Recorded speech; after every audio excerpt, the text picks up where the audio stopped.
Open. Yep, just open.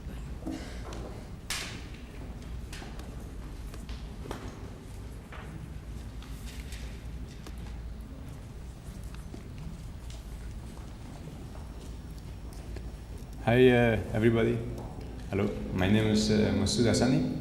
I was born originally in Afghanistan, and for the past 14 years I'm living in the Netherlands, in Holland. So I've been living there for the past 14 years, something like that. So I'm gonna tell you today about a story of our life, and I got inspired by that, and at the moment I'm trying to solve it actually with our company and a lot of engineers. So we will today I will just show you the process and what we are doing. So the project is about anti-personnel landmines. Where we lived in Afghanistan, there were actually where we lived in Kabul, that was just above the airport, there were a lot of landmines. And we used to play with these landmines together. Actually, we tried to open them, and as kids, you don't understand these things. So we were not really afraid of the dangers. We thought, okay, let's play, but accidents happen all the time. So these pictures reminds me always from our school. So we used to see these pictures, and they showed us that you have to be careful if you're walking around. So worldwide, there are about 110 million landmines, and every 22 minutes somebody is killed or get maimed by a mine. And 85% of them are actually kids. And here's an example. This is in Afghanistan, this is in Angola. Princess Diana was one of those celebrities who came in the media for the mines, and after she was gone, the publicity of this problem went a little bit down. And so the problem is still there, and it's a big problem. And so landmines are basically in 89 countries worldwide, and it will take about 1100 years to clear them, so more than a millennium. So that will not be possible in our lifetime because it's really hard and dangerous. And they are mainly laid in really critical infrastructures, so in places that people should get water, or for the agriculture and these kind of things. And it's very annoying. And also, if we put all these locations together in one, as a one continent, then it will be actually a new continent, which is not very used. And the other thing is that in Afghanistan we have a lot of mineral sources as well, like lithium, uranium, and even opium, that people don't like it, but you can sell it also as medicines, like legally. And so these things, we can't use it anymore, and that is a big shame actually, that could improve the country's economy. And so at the moment, the mines are moved in these ways. It's done by hand, and they're also big bulldozers. And they just want to divide it in two terms. They're like detection of mines, that you go with the hand and you detect it first, then they have to find it, and then the clearance is the other thing. They have to take it out or blow it. And so imagine this is quite big, and if you have to walk around with this stick, it's going to take a lot of time. So this is what I want to fight actually. So our concurrents, basically, these are dogs and rats, and demine us with a metal detector. So the problem with this is the range, that they can't go far, and it's very expensive and slow. It takes a lot of time, and it's always a person involved, and it becomes very dangerous as well. And here's an example. This is what we have made. This is inspired by a childhood toy, and then we made it bigger, and it's very heavy. And if it hits a mine on the ground, it's heavy enough to detonate the mine. So basically, it kills itself and also the mine. And this device is very cheap. It costs about 60 euros, something like that, and it has a GPS on board.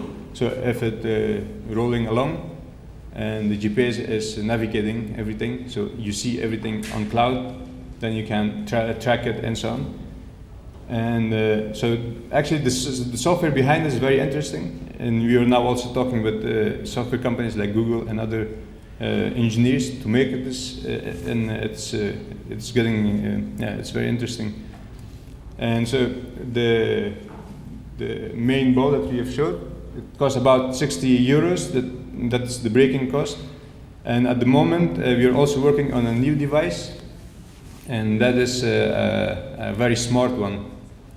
It's a more a robotic deminer, and it has radar, a metal detector, and also an engine. So basically you can program it, and it does all kind of things by itself.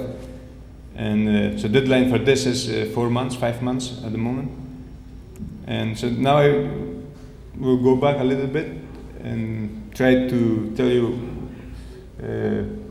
why this project's inspired. So these toys, these things we used to make in Afghanistan, in Kabul. So we used to collect all kind of garbages and put them together and make a toy. And so this was the best toy that came out of the test, and this is the very first sketch. I had this idea, if you make it bigger, that will become heavier. And this is a real test session with the Dutch defense. This is not a military tool, but for the first time we want to test it with them because they are the experts. And here we did a pressure test, that is it heavy enough to detonate a mine, and in this case it was. And after that, this is another one. It's for the tripwire. You have also the wires on the ground, and if this one rolls along, then it triggers the wire. And this is another test. It was we basically put a lot of explosives here. It blew the whole thing. And so here are a few pictures.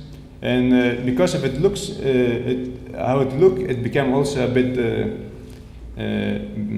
Yeah, my background is I'm an industrial designer, so we did a lot of exhibitions in the beginning, and then it became a little bit popular among the museums and exhibitions. So this is in Milan. This is actually after the explosion. The wall that we saw exploded. The core stays intact. Then we can rebuild it again, and then it got all nominated for Designs of the Year. This is in a museum in London. This is Helsinki, and now it is also in MoMA. And so they acquired it and they put it there as an example, and now they're also joining this thing. I want to show you a movie as well. I'm not sure if there's a movie. Ah, here. It's about a few minutes. Okay. This explains the whole project.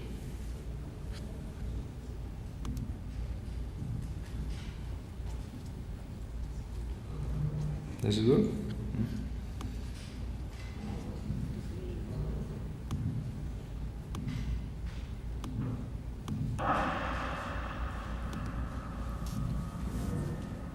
Is there sound?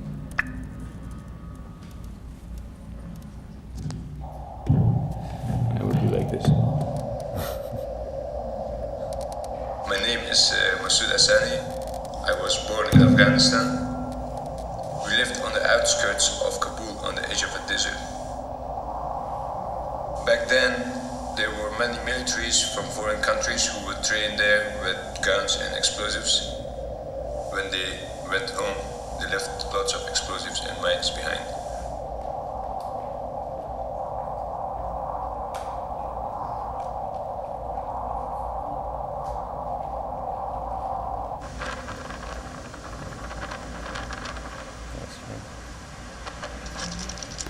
My brother and I would make wind-powered toys and would race them against the other children. We made many different designs using cheap materials that we found. So this very windy desert became our playground.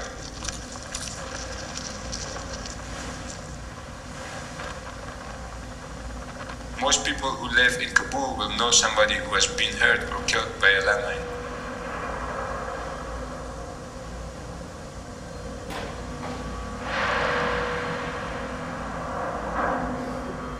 After the loss of my father, my mother felt it would be too dangerous for me to stay, so she smuggled us out. After After 4 years of traveling, I arrived in the Netherlands. I was accepted as a refugee. Now, as an adult working as a product designer, I use my background to inspire my projects.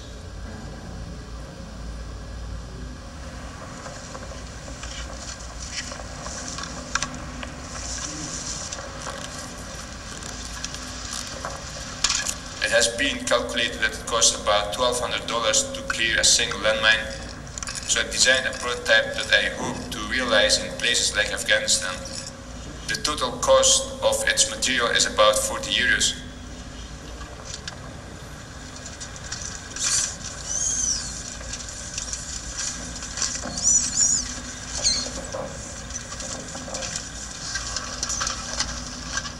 It moves using the power of the wind. When it rolls over an anti-personnel landmine, it's heavy enough to detonate the explosive.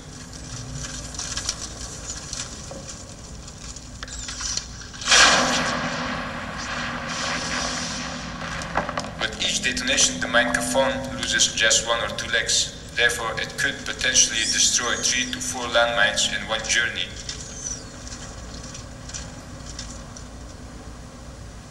My ideal scenario would be to provide it for local people as a tool to cheaply survey this danger in their own environment.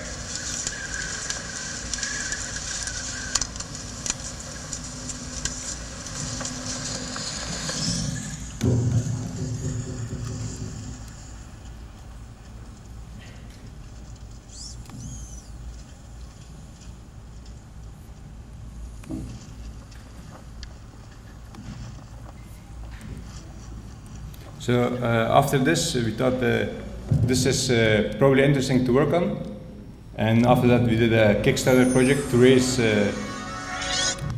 raise funding to just keep on this project a little bit more longer, and then so we raised about £100,000 with Kickstarter, and then we met a few engineers and robotic engineers, and we were creating a new mapping system on Google probably, and also a new type of GPS, and all these kind of things they got in the media also.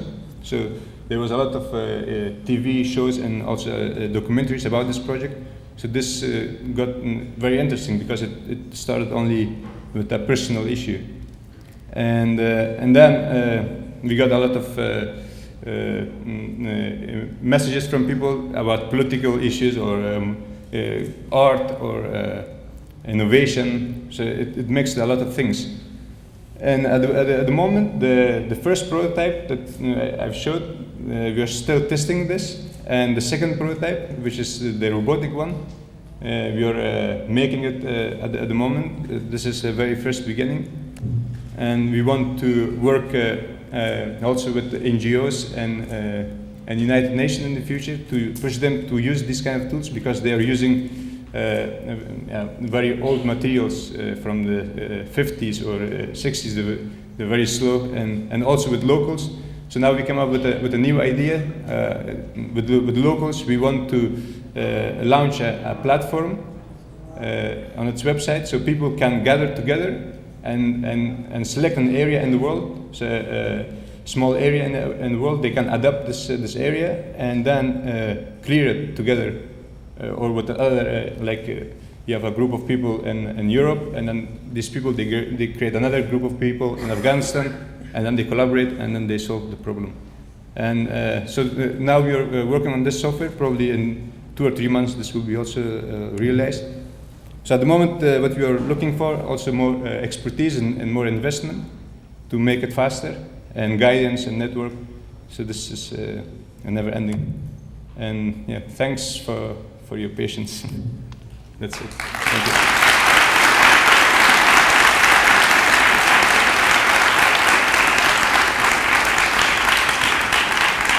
Are there any questions? Any questions?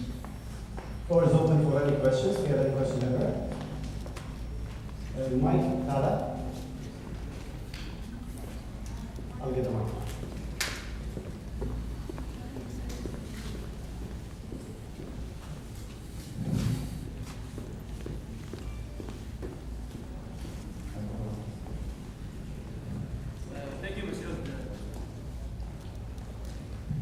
Very well presentation. Thank you. No problem. Only my question is, how are you working on this? Is this kind of part of a venture? Is it part of organization? What kind of this is how do you deploy this, or how are you building this? in our workshop. So I started a small company. So this is we are doing also another things. We are also creating a series of cooking products and a book, and you know. But this is a more personal thing, and so we have a workshop, and now we are also we are having a robotic engineer. So he's making the robotics and the software and these kind of things, and. But we just started on this project. It was a graduation project and from school. I noticed you put always the funding on the top. So you do like you collect the that's what we have done first with the Kickstarter. Basically, you can sell things online. So with Kickstarter, we sold a lot of rewards like postcards and these kind of things, and with that funding, we are doing this project. So basically, we give a lot of lamps away and all kind of things. So people bought something, but from that profit, we are doing this project. So that's the idea behind it. But for the future, it's a lot of work. So now 4,000 people collaborated here, and now we have to give something back to 4,000 people, and it's like six months we are working on that only. Hassan, did you say it costs $60? 60, the material cost of this device might cost around that. So huge and big. I mean, I think it was more. Yeah, it is very big, but the mass production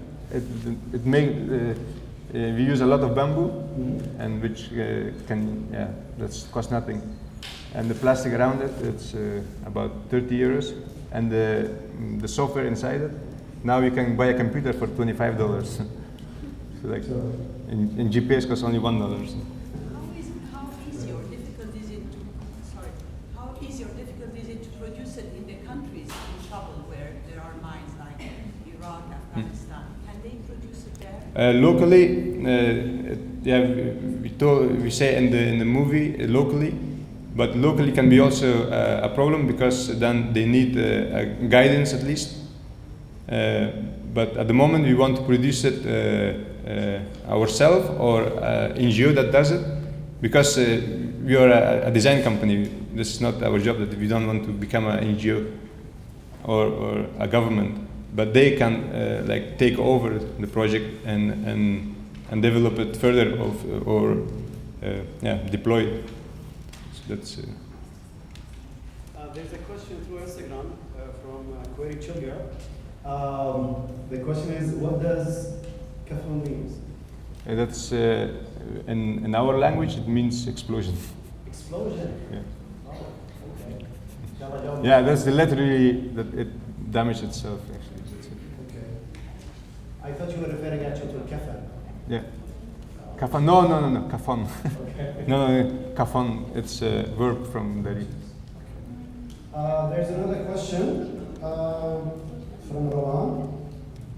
How do you deal with the accessibility and repair of the product by locals to ensure the longevity? So let's stay with you. Yeah.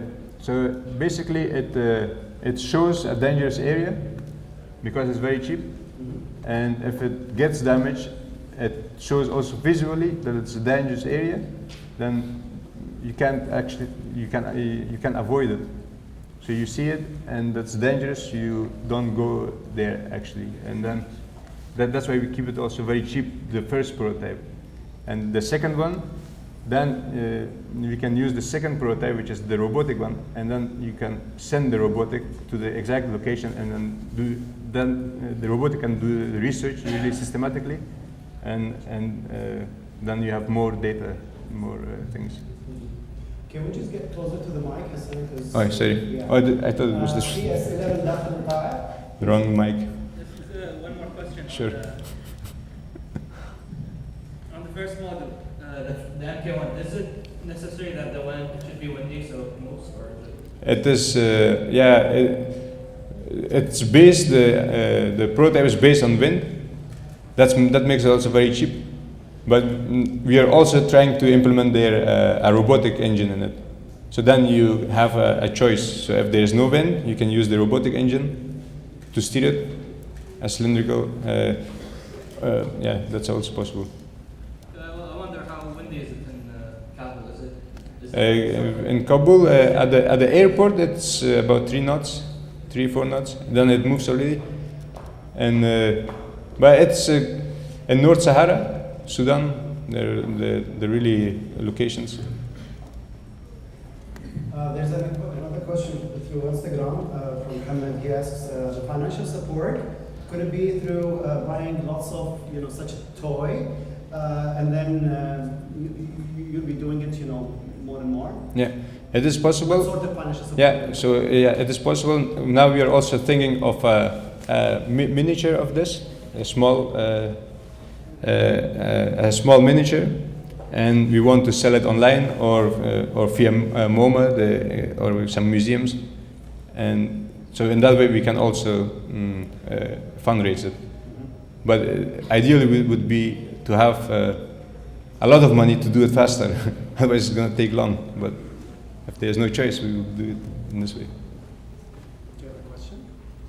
Yeah, I think that you have a very wonderful project, but what's a little bit upsetting to hear is that you want to kind of place it in the hands of an NGO who may or may not teach them how to fix this thing, to kind of run it themselves. So there's that constant reliance on an NGO. Have you, I mean, it's such a personal project to you, so don't you think that maybe you'd want to have more attachment to it, training the local community? To educate them more. Yeah, because the idea of them having to rely on an NGO to Yeah, sure. Yeah. So with this project, we also it got also in a lot of educational systems, like a lot of universities, like 2 universities in Singapore. They done research about this, and it became also in the class education of some countries already. UNMAS, they are presenting pictures that they are educating kids in schools. So this is already solving some problems, but it will be ideally to solve it also physically, and that is. But the spherical, this is the more to bring the discussion about the whole project, and our second prototype is really solving the project. And that is, so for that we need a bit more time and investment and knowledge to do it. There's one more question. Sorry, a relatively similar question. I was just wondering about, what the ideal long-term plan for the most effective implementation of the device. Yeah, the long term is the second robotic. So it is a very small device. It's a cylindrical. You can program it, it will roll along, it scans the ground, it detects all the mines, and if there's any detection which is dangerous, it gives the locals or the government a choice to detonate it with another mine to put on top of it. That's what military is doing. And in the same way, it maps also everything on the Google Maps. So then you have also a software which is collects all the data and for the future, and then you have in 1 or 2 years you have all the indications around a field or wherever it is, and even people can tag locations and say this is dangerous, and then you put all these data together and you have an online mapping platform. So that is the bigger vision. And I was also wondering, you mentioned that it was sort of relied on the power of the wind. Yeah. Is it sort of specific to just the Afghanistan area, or would it, possibly be able to? No, yeah. Wind is a choice in the beginning. So because we had to make a product which is very cheap and it is inspired by wind and it's a very easy understandable. But in the future it can be sun powered, solar powered, but more robotic. So we are going really in the robotics to make it in a program, and then it's not really relied on the wind. Anything else? No? Thank you. Thank you. Thank you.